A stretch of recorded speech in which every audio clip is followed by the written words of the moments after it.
Shalom. Sehat semua? Sehat Bu, gak sehat gak teko. Puji Tuhan, kalau yang masih pusing-pusing ada di sini datang, itu namanya sungguh-sungguh mencari Tuhan.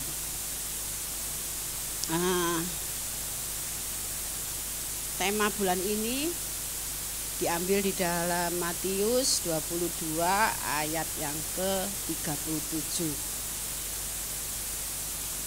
Dikatakan di sini, jawab Yesus kepadanya, kasihilah Tuhan Allahmu dengan segenap hatimu dan dengan segenap jiwamu dan dengan segenap akal budimu. Berarti kita harus mengasihi Tuhan dengan segenap apa yang ada dalam hidup bagi kemuliaan. Makanya bulan ini temanya dari gereja yaitu prioritas. Kalau Jumat kemarin saya berbicara tentang pengenalan akan Tuhan secara pribadi dengan Tuhan. Sampai sekarang Tuhan masih tetap. Karena waktu saya dapat tema dari Pastor Sam, saya itu sempat merenungkan gitu ya, prioritas. Saya bertanya, mungkin apa yang saya sampaikan di Ladies banyak ya akan saya sampaikan kembali. Saya merenungkan, Tuhan, bener tah aku ini, walau aku sudah menyampaikan firman-Mu di depan mimbar. Apakah aku selama ini yang sudah aku lakukan, yang dikatakan melayani, memberikan sepenuhnya kepadamu, apakah yang aku lakukan itu sudah benar-benar prioritas untukmu saja tuh? Disitulah saya merenungkan. Ternyata enggak ya saudara. Kalau kita mau jujur, walaupun hamba Tuhan, kelihatannya kalau di depan, wah seakan-akan firman Tuhan ini sudah dikerjakan semua sama hamba Tuhan itu. Tetapi kalau kita mau merenungkan sejenak dan kita terus baca satu ayat ini, apakah kita sungguh-sungguh sudah mengasihi Tuhan Allah kita yang sudah menebus dosa kita? Apakah kita sudah benar-benar memberikan hati kita kepada Tuhan? Apakah kita seluruh jiwa kita ini hanya untuk Tuhan? Saya merenungkan itu enggak saudara.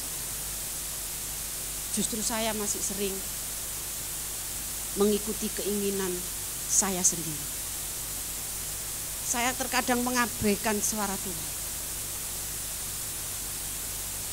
Oleh karena itu makanya prioritas ini sungguh-sungguh membawa kita ini untuk semakin kita merenungkan, iya, kita harus belajar untuk memprioritaskan Tuhan dalam aspek kehidupan kita.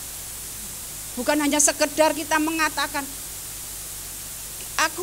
kita sering dengar ya, kalau kita ngumpul sama teman, terus kita curhat, kita pasti memberikan nasihat. Makanya ayolah prioritaskan Tuhan dalam hidupmu. Ayo disikno Tuhan. Itu banyak yang sering kita dengarkan seperti itu. Datang aja sama Tuhan. Apakah kita dengan datang kepada Tuhan dan dengan kata-kata prioritas itu sudah kita itu mengasihi Tuhan? Prioritas dalam setiap kita pasti memiliki ya prioritas. Berarti kalau kita bisa memprioritaskan seseorang atau sesuatu hal yang kita prioritaskan, pasti itu ada di hati kita. Sebelum kita memprioritaskan sesuatu, kita pasti harus mengenal apa yang kita prioritaskan itu. Kalau kita memprioritaskan anak, kita pasti tahu anak ini mungkin ada kebutuhan yang khusus buat anak ini yang harus diprioritaskan daripada yang lainnya. Mungkin kayak Orang tua yang mempunyai anak autisme itu pasti memprioritaskan segala-galanya untuk anaknya.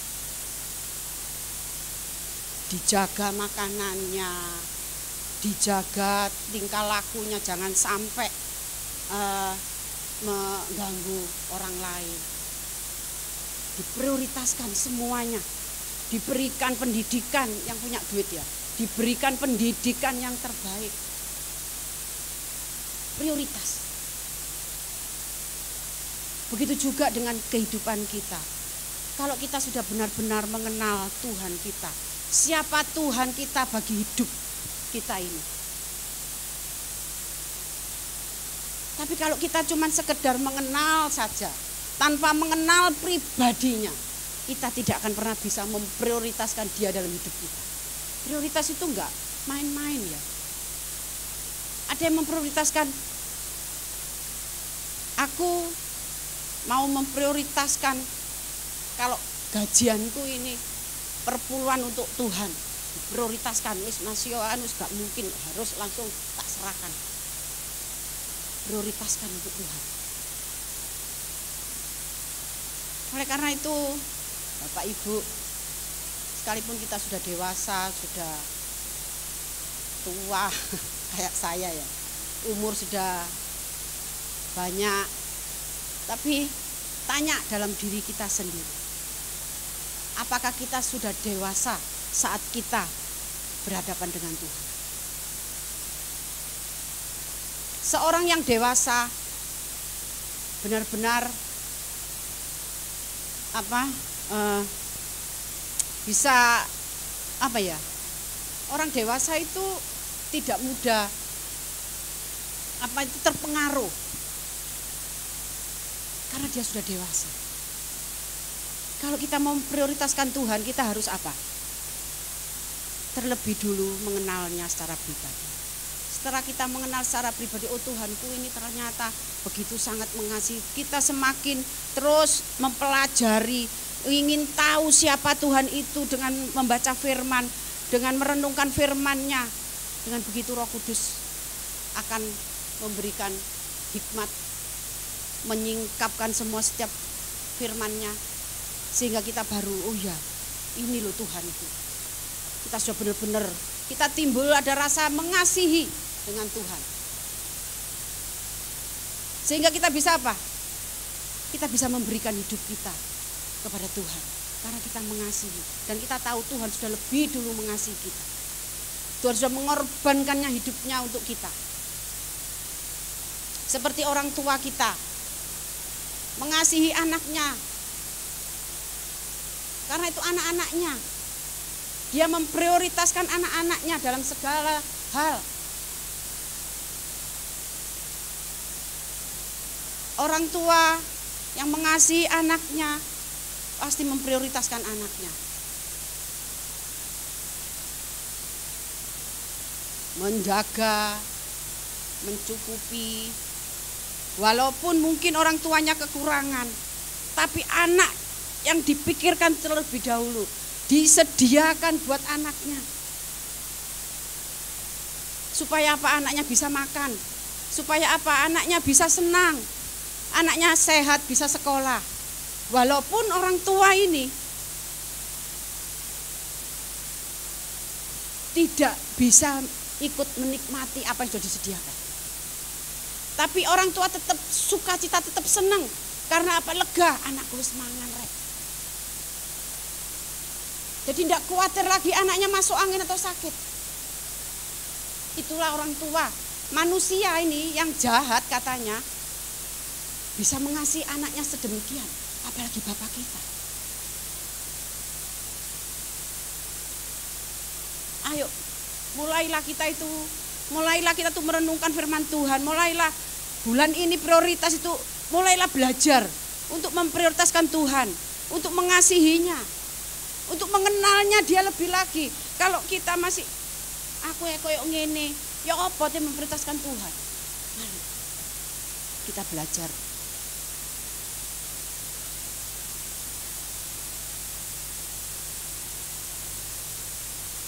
Dalam Yesaya kita mulai belajar, jangan berharap pada manusia. Belajar jangan berharap pada manusia. Yesaya 2 ayat 22. Jangan berharap pada manusia, sebab ia tidak lebih daripada embusan nafas. Manusia itu, kalau kita, hidup kita tergantung pada manusia, karena mungkin itu saudara kita, mungkin itu orang tua kita yang punya, akhirnya kita selalu jaga no. Tapi hiduplah berharap kepada Tuhan. Kalau kita memprioritaskan Tuhan, mulailah belajar untuk tidak berharap kepada manusia. Saat kita tidak lagi berharap kepada manusia, satu-satunya yang kita harapkan itu. Disitulah kita akan apa? Kita akan diperlihatkan bagaimana saat kita mengandalkan Tuhan. Dengan segenap hati kita, dengan segenap jiwa kita, kita mengandalkan Tuhan. Tuhan itu kasih.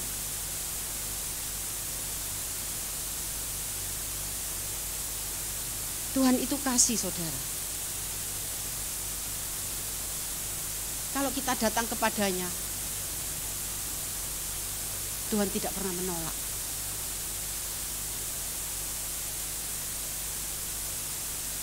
Semua yang kita berikan kepada Tuhan,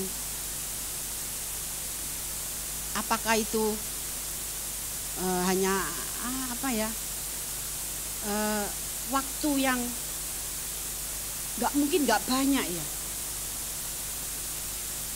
itu sudah menyenangkan hati Tuhan. Tapi kalau kita sudah mulai mengasihi Tuhan, kita akan terus rindu. Seperti kita kalau mengasihi pasangan kita, kita bekerja cepat-cepat pulang karena pengen ketemu. Karena mengasihi. Orang mengasihi itu bisa mengampuni. Orang mengasihi itu bisa melupakan atas kesalahan mungkin pasangan kita, anak-anak kita. Makanya Tuhan itu mengajarkan kita untuk mengasihi. Kasihilah Tuhanmu, kasihilah sesamamu manusia. Kalau kita mengatakan kita mengasihi Tuhan, tapi kita tidak mengasihi saudara kita, kita cuek dengan keadaan saudara kita. Mungkin saudara kita curhat,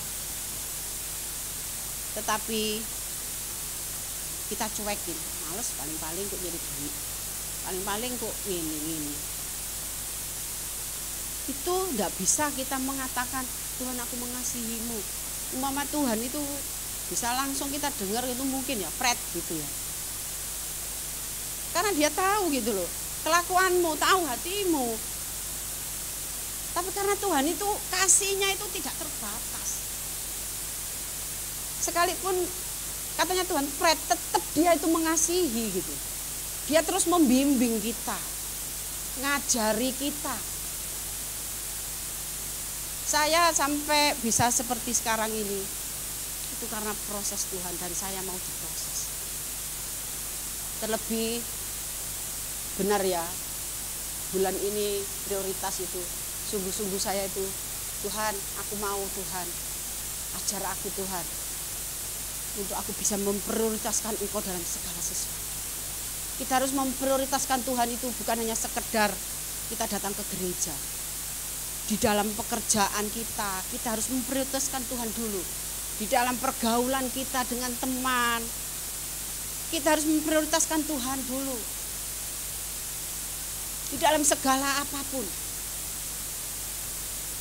Karena kelihatannya ngomong prioritas itu gampang loh. Prioritas. Tapi prakteknya sulit, saudara. Sulit sekali. Karena apa? Karena manusia ini masih, egonya masih selalu ada. Dia nggak bisa kalau terus-terusan orang itu minta tolong sama dia. Nggak bisa kayak saya terus minta tolong. sama Bu Kiki. Bu Kiki, oh pertama, oh ya kurus. Tapi lama-lama pasti namanya manusia, maaf ya Bu Kiki. Tidak jadi contoh aja. Lama-lama kan ada bosen gitu ya manusia. Makanya Tuhan katakan, janganlah berharap kepada manusia, sebab ia tidak lebih daripada embusan nafas. Kita ini seperti debu.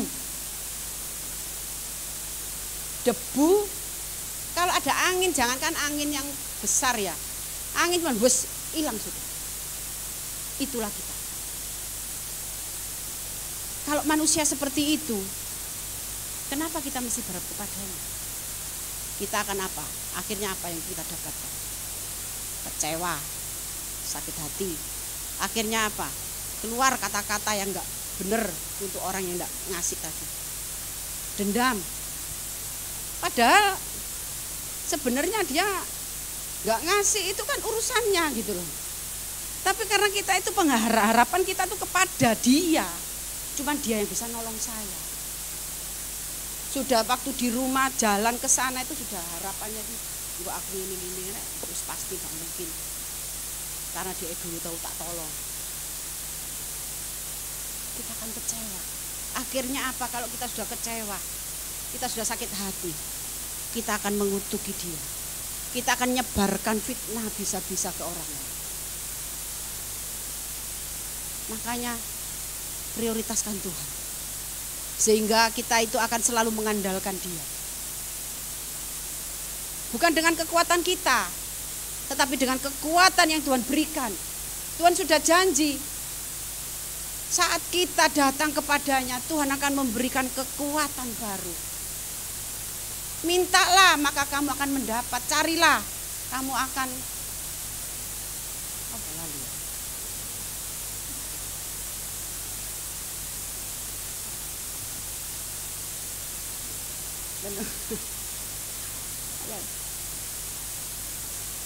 ya itu ya, lupa. Sudah terkenal itu ya firman itu ya. Itulah Tuhan kita gitu. Kita itu disuruh cari dia. Dia akan menolongnya. Kita akan mendapatkannya gitu kalau kita mencarinya. Tetapi Tuhan itu selalu menunggu, bukan kita loh yang menunggu Tuhan. Kita cuma menunggu jawaban tok. Tapi Tuhan menunggu kita untuk datang kepadanya mencari. Saya kadang kalau bayangin gitu, Tuhan itu menunggu saya untuk kayak gini, terus ini yo kon iku nang rene yo. Iki lho, tak kei, tak tolong kon. Ya kasarnya seperti itulah. Tuhan seperti itulah menanti-nantikan kita. Untuk kita datang kepadanya. Bukan mencari berkatnya aja, tapi mencari pribadinya. Itu yang Tuhan kehendaki. Saat kita mencari pribadinya, Tuhan akan datang untuk menjumpai kita. Tapi kebanyakan orang datang ke gereja hanya mencari berkat, hanya mau didoakan. Tuh, pastor, ini usahaku sekarang begini. Doakan pastor supaya Tuhan buka jalan. Pastor, ini anak saya sakit. Doakan. Hanya itu yang dicari. Tapi kalau engkau menemukan sang mujizat itu, bukan hanya mendapatkan apa yang kau cari, tapi engkau mendapatkan dirinya. Apa yang sudah terjadi kalau kita mendapatkan dia dalam hidup kita sepenuhnya. Tidak perlu kita minta, dia sudah menyediakan. Kilo kon butuh iki langsung. Seperti orang tua kepada anak-anaknya. Kalau anak-anaknya selalu mengerti sama orang tuanya, cari orang tuanya, nyapa, selalu ngajak bicara, kalau disuruh berangkat, gak pernah melawan orang tua. Selalu berusaha anak itu menyenangkan orang tua. Pasti orang tua itu mencari apa sih kurangnya anakku. Oh, sepatunya wis rusak kayak sana. Ngono kok gak njaluk. diberi. Karena dia tidak perlu minta.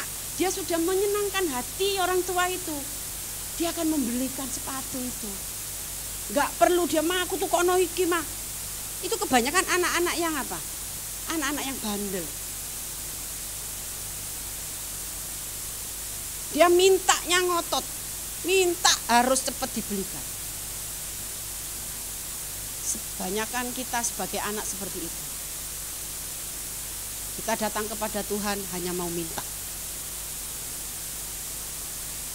Tapi kita datang kepada Tuhan tidak mencari Dia. Tidak mencari kerinduannya kepadanya. Tidak ada kerinduan. Yang dicari cuma berkatnya. Kamu dapatkan berkat, setelah berkat itu habis, kamu gak dapat apa-apa. Tapi kalau engkau mendapatkan Kristus, jangankan berkat, hidup pun Tuhan jamin ada di dalam kerajaan.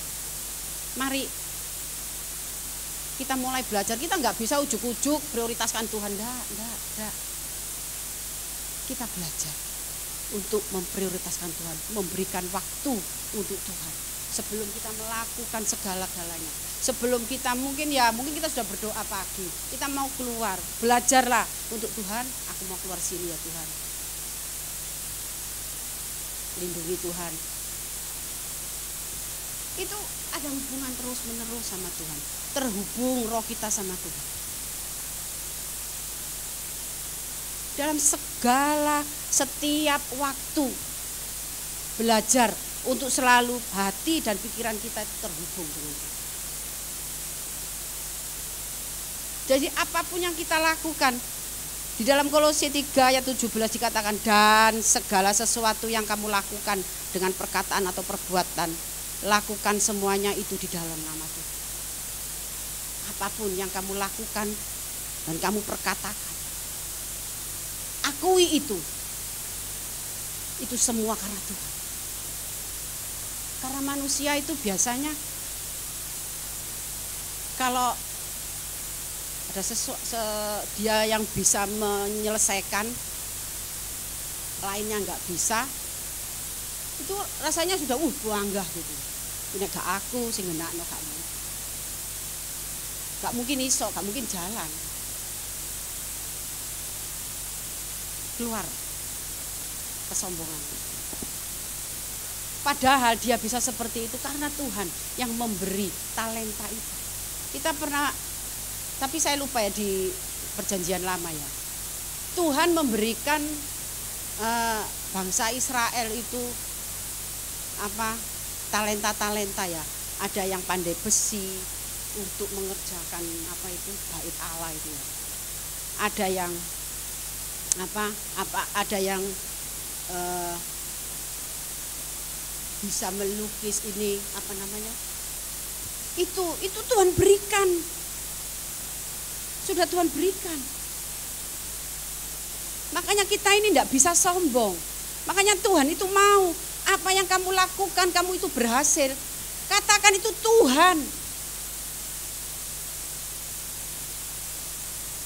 bukan karena kita ini bukan siapa-siapa. Kalau Tuhan mau otaknya mau diginikan dikit aja, kita sudah bisa apa-apa. Tawa ngamuk, bisa kadang-kadang bisa lepas baju semua. Itu cuman trik gitu tok itu. Loh, tapi Tuhan itu memberikan menjadikan kita itu serupa dengan Dia.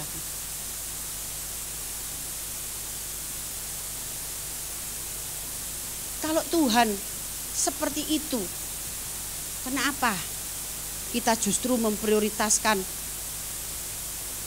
yang ada di dunia? Dunia ini fana, dunia ini sementara. Tapi mari kita belajar memprioritaskan yang tidak kelihatan, memprioritaskan segalanya kepada Tuhan. Karena pada saatnya kita akan hidup dalam kekekalan. Kalau kita masuknya ke kerajaan iblis, ya kita kekal di situ. Kalau kita masuk ke kerajaan Tuhan, ya kita kekal di dalam kerajaan Tuhan. Kalau saat ini kita tidak bisa memilih untuk memprioritaskan hidup kita kepada Tuhan,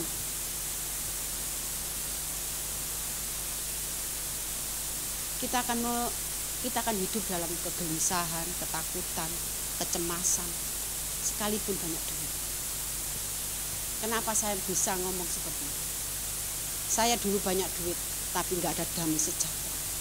Saya suka tersinggung. Karena apa? Karena hati saya ini dikuasai, bukan Roh Kudus, tetapi mamon. Saya mengakui. Makanya saya sekarang sudah pindah di terang. Saya bisa mengatakan itu loh kegelapan. Karena saya pernah mengalami di dalam kegelapan itu.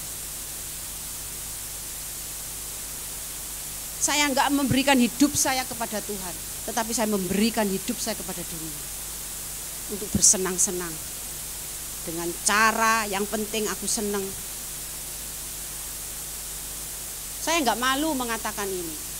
Justru apa? Justru saya senang karena apa? Iblis dilucuti. Dengan saya bersaksi, dengan saya mengatakan keadaan saya dulu dalam kegelapan, iblis tidak bisa dia menipu lagi. Tapi hati kita lah yang penting. Hati kita harus selalu bersih ya. Hati kita harus selalu tertuju kepada Tuhan. Jangan biarkan hati kita itu ada tertinggal. Kalau kita mungkin sudah dengan mungkin nggak sengaja kita sudah menyinggung orang lain, cepat itu biarkan. Karena Roh Kudus itu pasti ngomong. Bereskan itu sama. Sehingga apa? Saat kita bereskan, Tuhan ampuni. Aku mau mengampuni ini Tuhan. Kita mau melepaskan semua hal-hal yang nggak berkenan di dalam hati kita itu. Saat itu juga dengan Roh Kudusnya dia menguduskan kembali.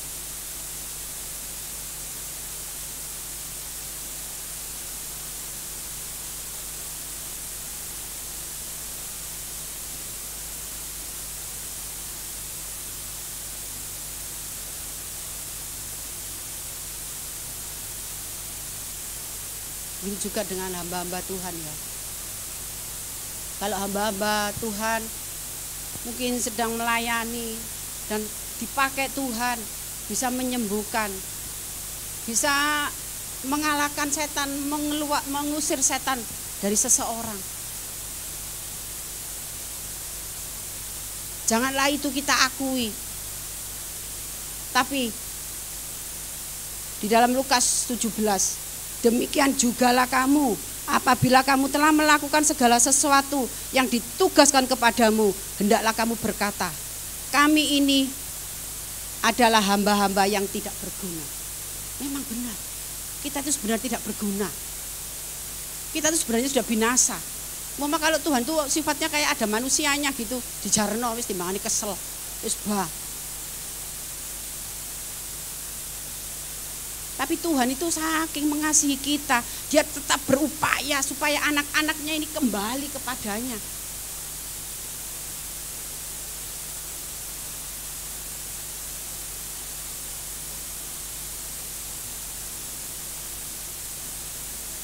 Kami hanya melakukan apa yang kami harus lakukan. Jangan pernah mencuri kemuliaan Tuhan.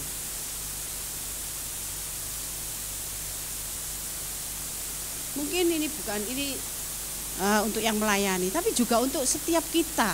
Bukan hanya untuk hamba-hamba, kita ini hamba-hamba Tuhan semua. Cuman kadang kita itu enggak mau bergerak gitu. Kita itu selalu merasa, aku gak bisa enggak. Padahal sebenarnya enggak ada keinginan untuk melayani, enggak ada keinginan untuk cari Tuhan. Kita itu ditetapkan sama Tuhan menjadi imam-imamnya. Berarti kita bukan hanya yang melayani kayak saya, kayak Pastor Sam, kayak yang BL. Enggak, Semua kita ini adalah imamat. Kita bertanggung jawab. Apa yang sudah Tuhan berikan kepada kita, kita harus bertanggung jawab. Jangan biarkan banyak jiwa-jiwa yang tersesat. Makanya kalau kita mau melakukan kehendak Tuhan,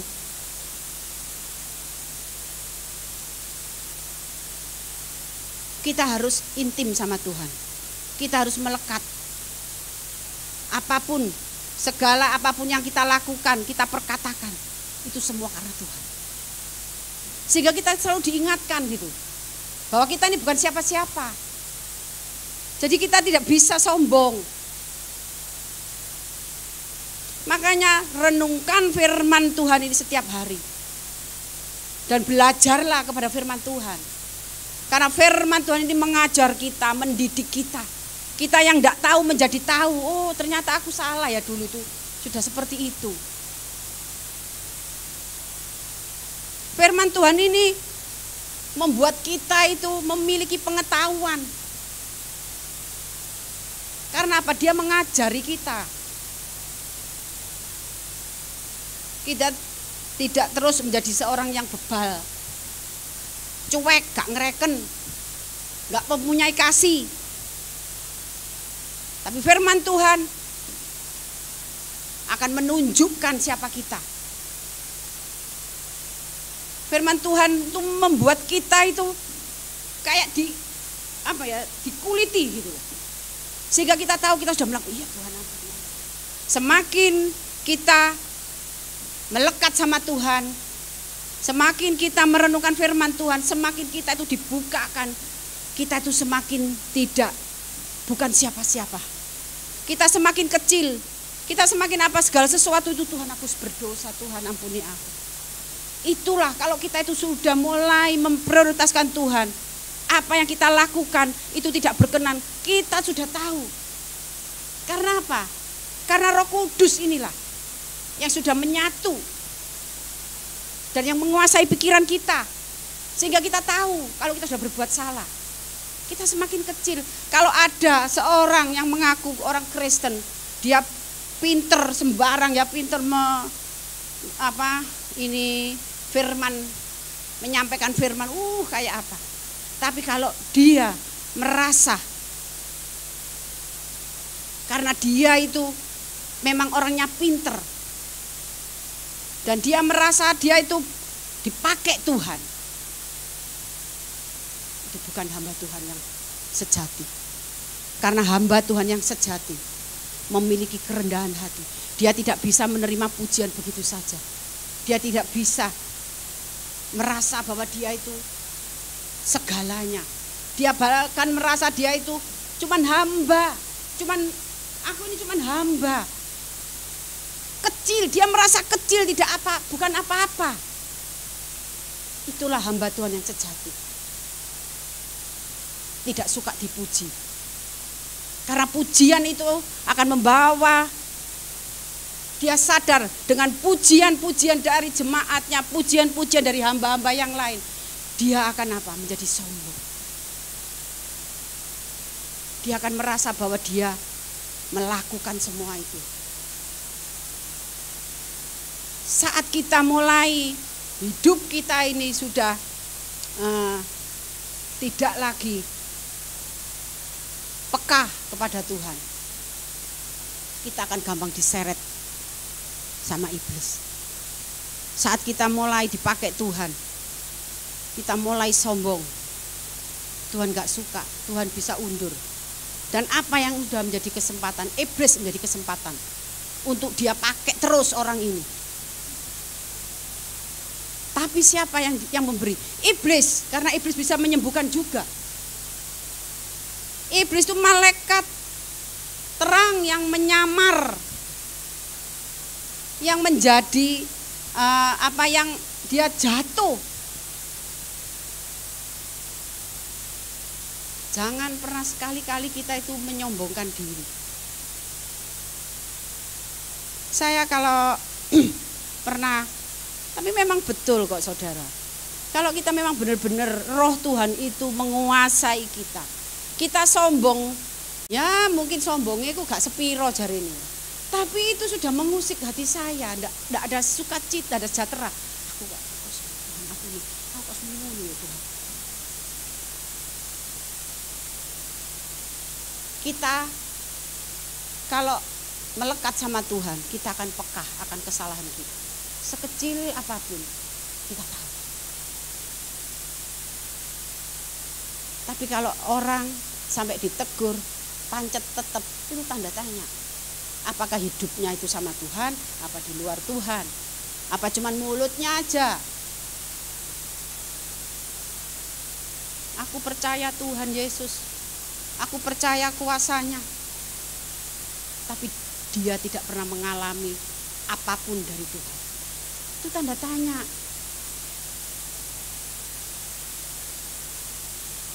Kalau kita benar-benar bersama Tuhan, kita akan mengalami mujizat-mujizatnya Tuhan.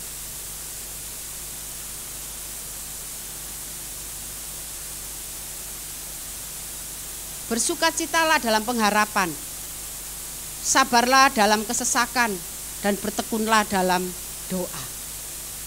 Itulah orang-orang Kristen yang memprioritaskan Tuhan. Dia akan terus bersabar. Dia terus pengharapannya hanya kepada Tuhan. Walaupun dalam kesesakan, dalam tekanan, dalam apapun, dia terus tekun mencari Tuhan, berdoa. Itulah orang-orang memprioritaskan Tuhan. Karena Tuhan hanya mengingini apa? Kita memiliki sukacita.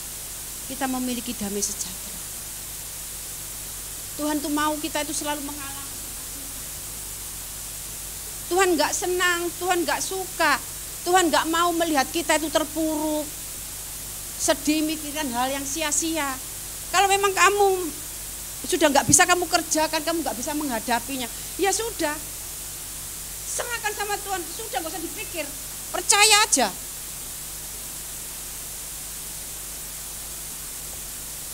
Apakah dengan kita memikirkan sesuatu itu sampai kita sakit? Apakah ada jalan keluar?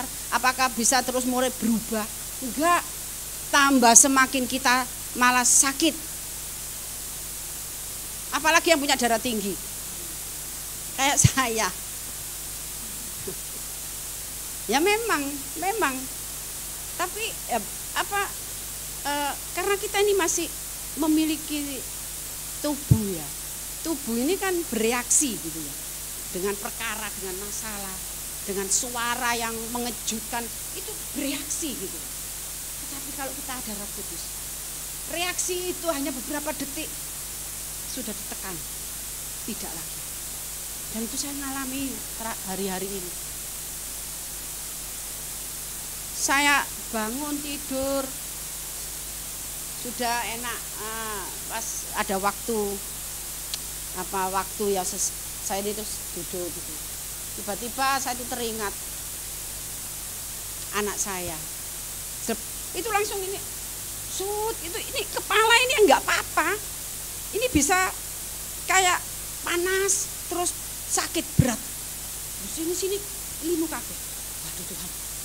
Gak bener gitu kan, gak bener gitu.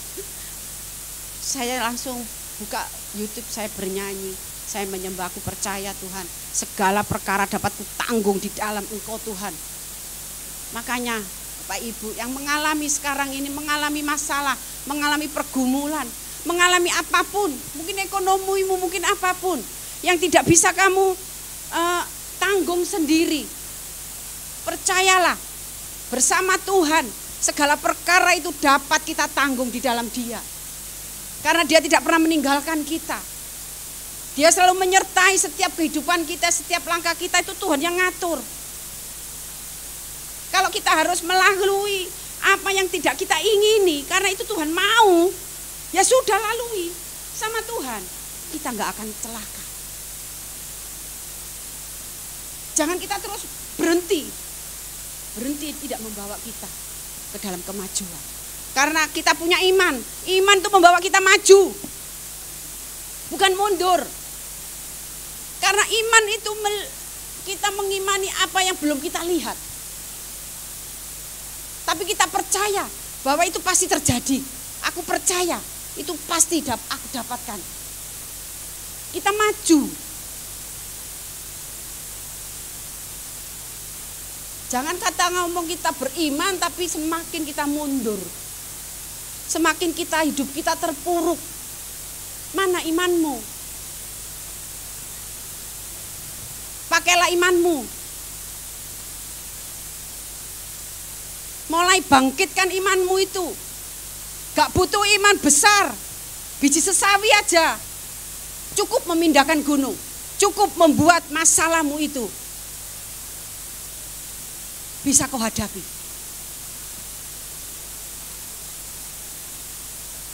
Seseorang butuh iman kepada Tuhan. Tapi kalau iman itu kau biarkan, iman itu akan mati. Begitu juga dengan benih firman Tuhan. Benih firman Tuhan ini ditaburkan di dalam hati kamu, di dalam hati kalian. Tapi kalau hatimu bukan di tanah yang subur, hatimu banyak batu, banyak duri, akan mati benih itu. Akan terhimpit dengan hatimu yang sakit, dengan hatimu yang kecewa, yang tidak bisa mengampuni, tidak bisa mengasihi. Benih itu akan mati. Dan kita akan ikut mati bersama benih itu. Kalau itu terus, kita tidak mau membuka hati kita untuk membiarkan Tuhan menjamah hati kita, mengoperasi hati kita. Ada hati yang harus dioperasi karena terlalu parah sakitnya. Tapi ada hati yang hanya dikatakan Tuhan mengasihimu, itu sudah dia bisa lepas semua. Karena apa? Hatinya tidak keras, hatinya gembur, masih bisa dinasehati langsung. Tapi hati yang sudah menjadi batu tidak bisa dihancurkan begitu saja. Harus dengan tetesan air kehidupan. Dengan firman Tuhan, dengan kasih sekitarnya. Itulah yang baru bisa menghancurkan. Mari berikan hatimu untuk Tuhan, supaya Tuhan bisa terus hatimu itu bisa digemburkan oleh firman Tuhan. Sehingga setiap benih yang tertanam, yang ditaburkan itu tertanam. Prioritaskan Tuhan. Belajar memprioritaskan Tuhan. Yang terakhir,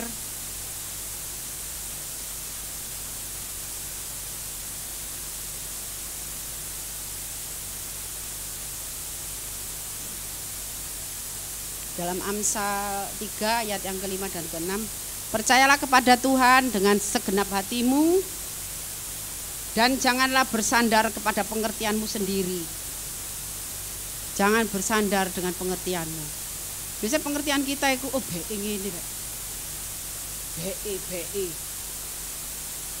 Akuilah dia dalam segala lakumu, maka ia akan meluruskan jalanmu. Itulah yang Tuhan mau dari hidup kita. Kita bisa mempercayakan hidup kita. Kita bisa percaya kepadanya dengan segenap hati kita. Jangan diberi yang sisa-sisa gitu. Berikan sepenuhnya. Supaya kita mengalami keajaiban Tuhan. Supaya Tuhan yang buka jalan buat kita. Terima kasih. Biar firman ini boleh membangun iman kita, membangkitkan kita yang sudah lesu, yang sudah terus mau tidur, jadi dibangkitkan dengan firman Tuhan ini. Tuhan Yesus memberkati.